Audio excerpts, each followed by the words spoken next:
El diodo semiconductor es este dispositivo que se ve acá, que es un dispositivo de dos terminales, donde lo consigo formando una unión entre un material tipo P y un material tipo N.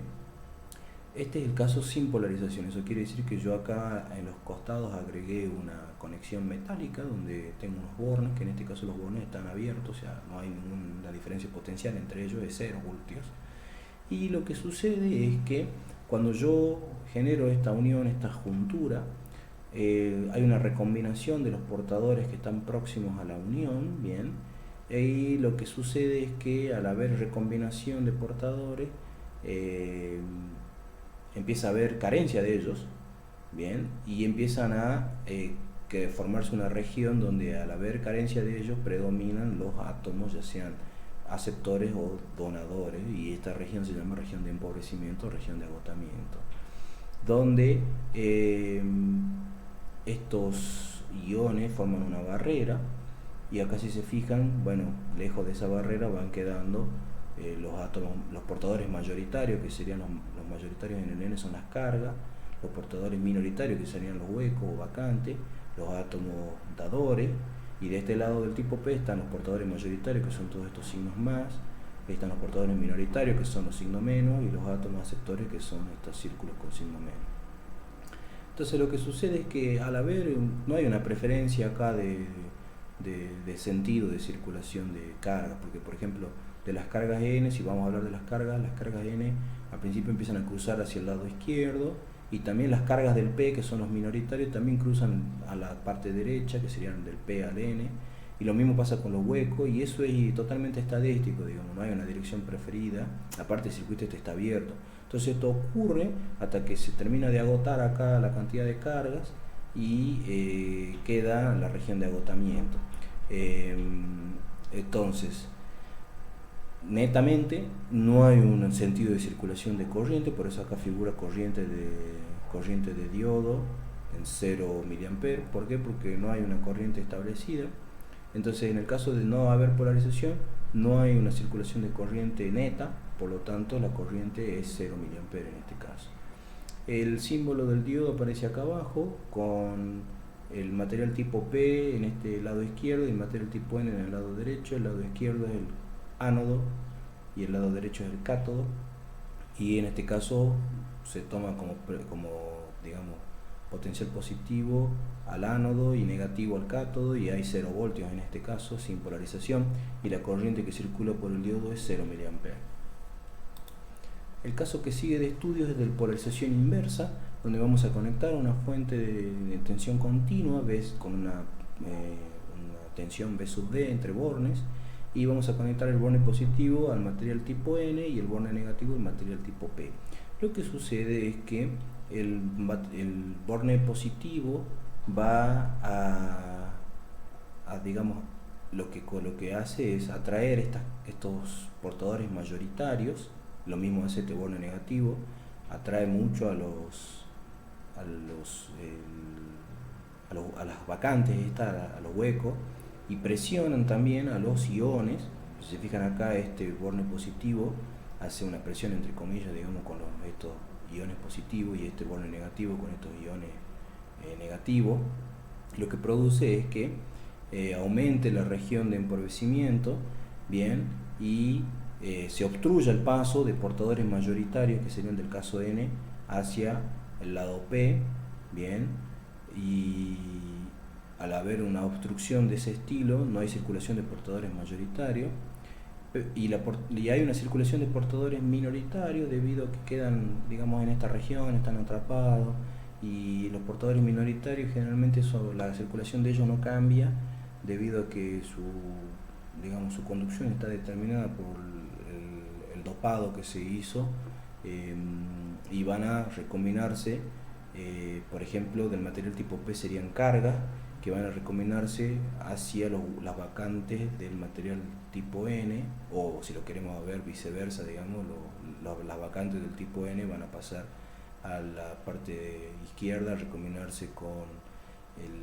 las cargas del material tipo P, y efectivamente ese es el único aporte a la corriente que se tiene en la polarización inversa, donde tenemos un flujo de portadores minoritarios, que si se fijan acá, esta flecha indica el flujo convencional, donde tendríamos hueco.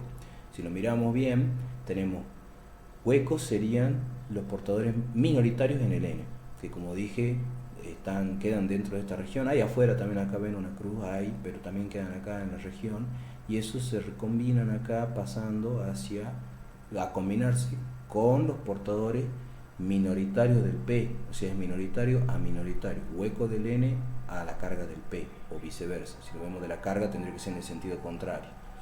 Y es la única corriente que hay, porque ya dijimos que la corriente de mayoritarios queda bloqueada por esta extensa región de agotamiento que impide el paso, dado que, por ejemplo, si una carga del N que es mayoritario tiene que cruzar, tiene que vencer la atracción de estos iones, la repulsión de estos iones de acá del lado del P, con lo cual es bastante difícil. Entonces por eso acá se lo aproxima a 0 amperes.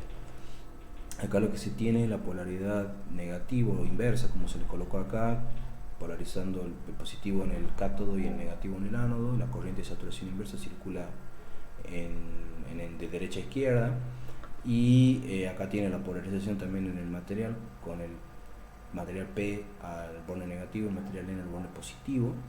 Y esta corriente de saturación inversa también se llama de saturación porque es una corriente que alcanza su valor máximo muy rápidamente y lo mantiene, aunque esta tensión cambie mucho de valor, mantiene esta corriente de saturación, y generalmente es pequeña, es del orden de los picoamperes, de los nanoamperes, con suerte llega a un microamper, pero generalmente es del orden de los nano a picoamperes.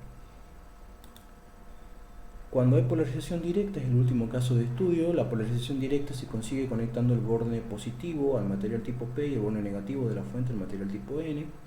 Tenemos la corriente de portadores minoritarios, no cambia, sigue manifestándose de la misma manera que en el caso anterior, pero en este caso se advierte una corriente de portadores mayoritarios muy grande. ¿Por qué? Porque, por ejemplo, acá si vemos el borde negativo, lo que hace es presionar, entre comillas, a las cargas de acá, para también que son atraídas por este borde positivo, y también lo que hace es facilitar que la región disminuya, debido a que justamente este borde negativo ayuda a que se desprendan estos iones y las cargas negativas puedan cruzar y completar el circuito. La corriente circula hacia arriba en sentido horario, porque es una corriente también convencional donde hablamos de hueco. Si hablamos de los huecos, vemos que el borde positivo de la fuente lo que hace es presionar a las vacantes de acá, bien, que están también siendo atraídas por el borde negativo. Eso hace que disminuya la región esta de agotamiento, y entonces ¿qué es lo que hace? Se advierte una región más fina, más delgada, y con lo cual se facilita mucho que la corriente se pueda producir, y eso hace que la corriente mayoritaria de portadores mayoritarios sea muchísimo más grande que la corriente de portadores minoritarios. En síntesis se forma una corriente del diodo que es el resultado de hacer la resta de las corrientes mayoritarias menos la corriente de saturación inversa. Acá está la polarización aplicada, el positivo en el ánodo, el negativo en el cátodo, y la corriente de izquierda a derecha.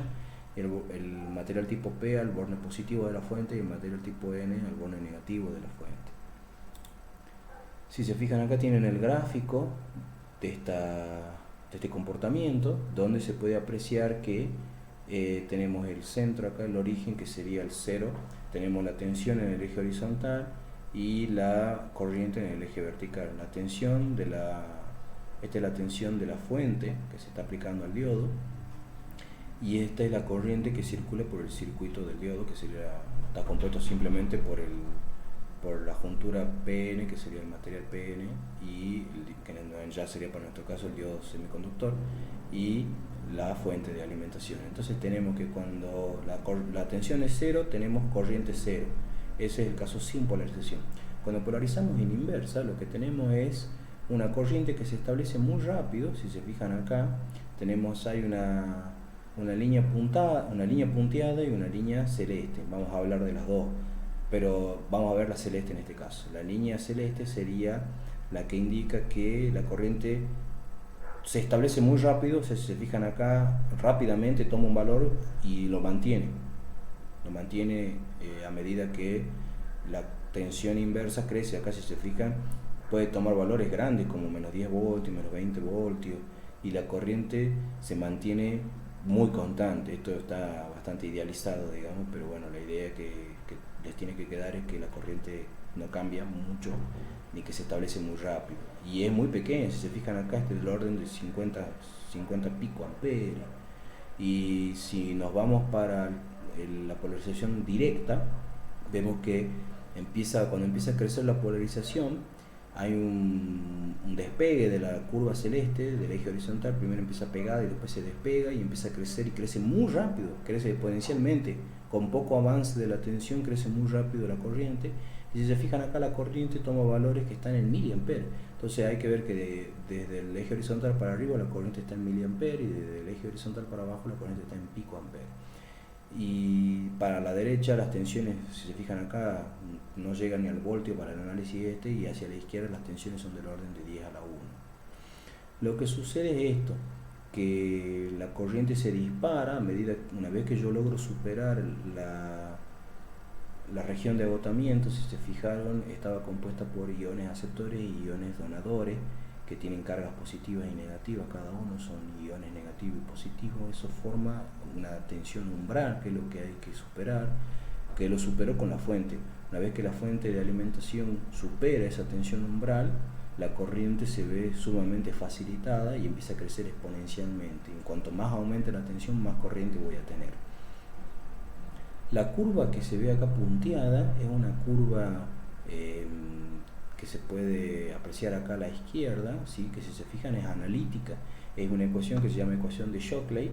La ecuación de Shockley presenta la corriente del diodo igual a la corriente de saturación inversa por, entre paréntesis, exponencial la tensión del diodo dividido n por Bt menos 1. El Bd, la tensión de polarización del diodo, n es un factor de idealidad que se toma, depende del tipo de material con el que esté construido el diodo, y Bt es el voltaje térmico, que se calcula como aparece acá abajo. La tensión B sub T es una tensión térmica, se llama tensión térmica o voltaje térmico, que se calcula como la constante de Boltzmann por la temperatura ambiente en Kelvin y dividido la carga del electrón en valor absoluto.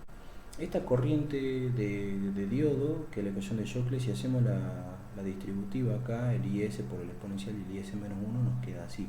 Si se fijan acá, tienen dos términos, un término a la izquierda y un término a la derecha, que cuando yo tengo polarización 0, acá si se fijan tendría la tensión B sub D igual a 0.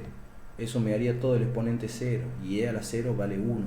Entonces me queda IS por 1 menos IS, eso da 0. Entonces concuerdo que para tensión 0 tengo corriente 0. Cuando la tensión es positiva, acá si se fijan el exponente, crece muy rápido, porque al ser positiva la tensión, recordemos que si estamos a la misma temperatura, porque Bt depende de una constante, de dos constantes y de temperatura. Si tenemos una temperatura fija, B sub T es constante, y el N es constante también depende si tenemos silicio o germanio. Un valor vale 1 para germanio y 2 para silicio. No tiene unidades, porque si se fijan acá, esto tiene que ser dimensional. BD tiene unidades de voltio, BT tiene unidades de voltio, y N es adimensional. Cuando solamente depende del exponente de BD, entonces, a medida que crece esto, el exponencial hace que crezca muy rápido su valor, y este término de acá de la izquierda prima respecto del término de la derecha, por lo tanto se lo suele despreciar, porque dijimos que la corriente de saturación inversa era muy pequeñita, y aproximadamente cuando la polarización es positiva se toma directamente la parte izquierda, aproximadamente. Y aproximadamente también cuando tenemos polarización negativa, este exponente tiene una suerte de valor negativo, que es muy pequeño. Cuando se hace el exponente de algo negativo, decrece muy rápido, a eso me refiero con pequeño, y al decrecer muy rápido hace que todo este término de la izquierda se pueda despreciar frente al término de la derecha. Entonces nos queda que aproximadamente para el valor cuando tengo polarización negativa, la corriente del diodo es aproximadamente la corriente de saturación inversa negativa. Hay que tener en cuenta que es negativo porque tenemos acá que está en el eje negativo de la corriente, la parte negativa. Si se fijan acá, tienen polarización y dirección definidas para la gráfica. Están la dirección y polarización que habíamos visto recién, donde tenemos el ánodo y el cátodo, y se elige, digamos, como estándar, el positivo en el ánodo y el negativo en el cátodo. Si se polariza así, se llama directa, si se polariza de manera contraria, se llama inversa.